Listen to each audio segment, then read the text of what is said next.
We continue now at the top of Daf Lamed Zayin Amud Aleph and Mesechet Nedarim. This is Nedarim Daf 37a. The Gemara continues, Hakamash Malon, the Mishnah is teaching us, by making a distinction between Mikra and Medrash, it's teaching us as follows, Tiafilu b'makom shenotlin schar, even in a place where they do take payment to teach, Al HaMikra Shari L'Mishkal. So for teaching Psukim, you're allowed to take payment, you're allowed to take wages, and that's why by a Mudar Hana, it's going to be Osir to teach Mikra, because that is something that has the value of the wages, but Al HaMedrash Lo Shari L'Mishkal Bo. When it comes to Medrash, you're not allowed to take payment.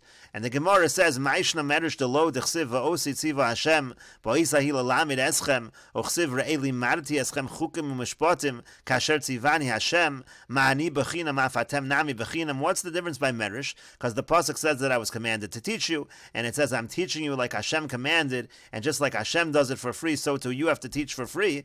But mikra nami b'chinam, but that should be the same by psukim. In other words, this pasuk should teach us that all kinds of teaching Torah, whether it be mikra, whether it be medrash, it has to be done for free. So why are we making this distinction? And so the Gemara answers, Rav Amar Schar Shimor. Rav says, no, when it comes to teaching Mikra, the reason why you're allowed to take payment is because there's an additional thing that's happening over there, and that's the Shimor, that is taking care of the young children. It's the babysitting, so to speak, of the children who are learning. It's generally children who are learning Mikra, and that's why you can take payment for the Shimor, for watching the children. Rabbi Yochanan Amar Schar Pisuk Taimim, and Rabbi Yochanan says, there's a different thing you could take payment for. You could take payment for the teaching of the punctuation of the cantillation notes, so that also, that's not something that's doraisa, that's an additional thing, an additional element that's being taught, and you can take payment for that, and that's why, again, by Mikra you can take payment, but not for Medrash. And the Gemara continues, Tanan, we learned in our Mishnah, Lo Yelamdenu Mikra, that you're not allowed to teach Mikra in a situation of a Mudar Hana, because that's considered giving benefit. So the Gemara says, Bishlam Alaman do Amar Schar Pisuk Taimim. I understand, according to the one who says, Rabbi Yochanan, who says that the payment is for the teaching of the cantillation notes. So Hainu do Lo Yelamdenu, that's why you're not allowed to teach, because when you're teaching Mikra, you're teaching it together with the Pisuk Taimim, and that is something that you can generally take payment for. Now, if the person is doing it for free, for this person who's a Mudar Hana, so he's giving him benefit. That makes sense in the Mishnah.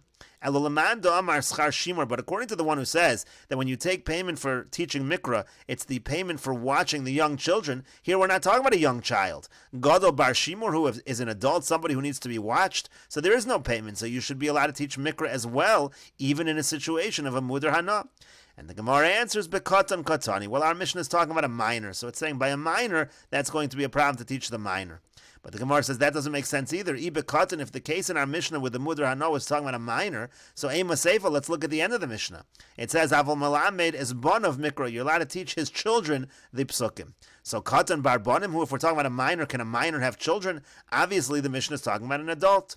And so the Gemara says, you have to say that there are words missing in the Mishnah according to this approach, that we're talking about a minor over here. We're talking about the payment for watching a minor. You'll have to say there are words missing in the Mishnah, and it should be taught as follows.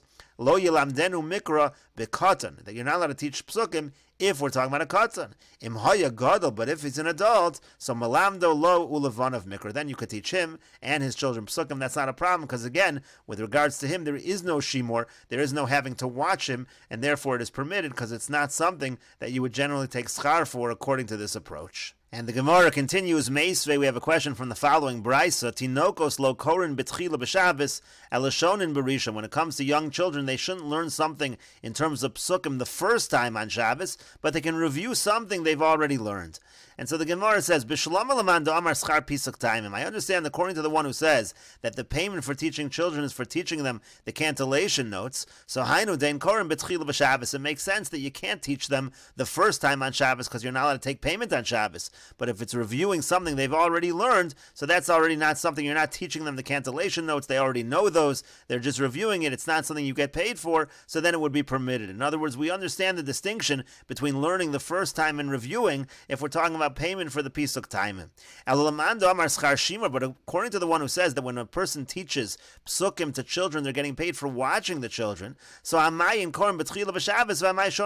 so why should there be a distinction that for the first time, if you're teaching them something, you can't do it, but if it's review, you could? In both cases, in both cases, the person is getting paid for watching them on Shabbos. Why would there be a distinction between teaching them something for the first time or teaching them something that they've already learned and they're just reviewing, you're still watching them regardless. There's still payment regardless, and it should be a problem to do that on Shabbos. But the Gemara says, "V'lataymich." But one second, according to your reasoning, schar pisuk b'Shabbos miyaser, even if a person is getting paid to teach the punctuation, the cantillation notes, is that really prohibited? Havlahi, that's what's called havlah. Let's say a person is being paid for something over a longer period of time, and it happens to be that some of the work is being done on Shabbos. V'havlah mishrashari, that's called havlah, and havlah is actually permitted. So really, you can pay the person even for teaching on Shabbos the first time if it was pisuk timing, because it should be part of havlah. It should be absorbed into a larger contract. The Tanya, as we learned in a brayso, hasocher sapoel lishmor satinok lishmor sapar. If you hire a worker to watch a child, to watch a cow, lishmor sazraim, to watch the plants, ein nosnin lo sechar Shabbos. You're not allowed to pay him for the work he does on Shabbos. Lefikach, therefore, and we'll continue with this discussion in the next video on Daf Lamed Zayin Amud Beis.